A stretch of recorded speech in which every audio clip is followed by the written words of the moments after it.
Hawthorn coach Alastair Clarkson has quipped his bruised ego was the only serious injury the Hawks suffered in their surprise AFL loss to North Melbourne. The Kangaroos jumped their more fancied opponents to lead by 35 points at quarter-time before scrapping to a 14-point 98-11.4 70 win at Etihad Stadium on Sunday.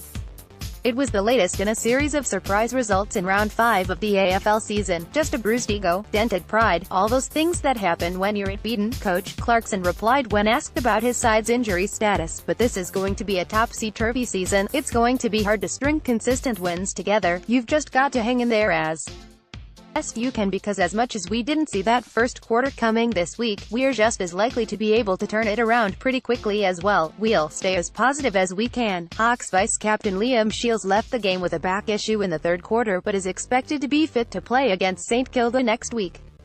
The match produced some bone-jarring hits, with Tom Mitchell's ill-advised high elbow to Todd Goldstein was a major talking point. The prolific Hawthorn ball winner is in danger of being ruled out of Brownlow medal contention after his stellar start to the season.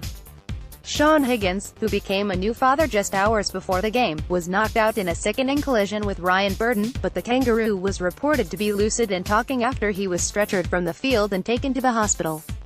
In the other game on Sunday, number 1 draft pick Cam Rayner missed a tough late shot on goal for Brisbane as Gold Coast got back on the winners list 11.10 76 to 10.11 71 in the Queensland Derby at the Gabba.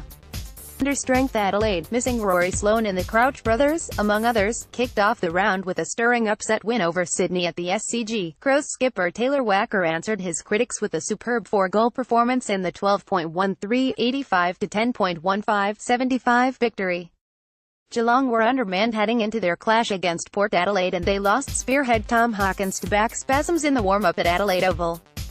Scott Selwood didn't appear after halftime after he was knocked out by a contentious Lindsay Thomas bump, but the Cats prevailed by 34 points 12.12 84 to 7.8 50. St Kilda broke a string of 3 losses with a gut-wrenching 10.13 73 to 9.19 73 draw with Greater Western Sydney.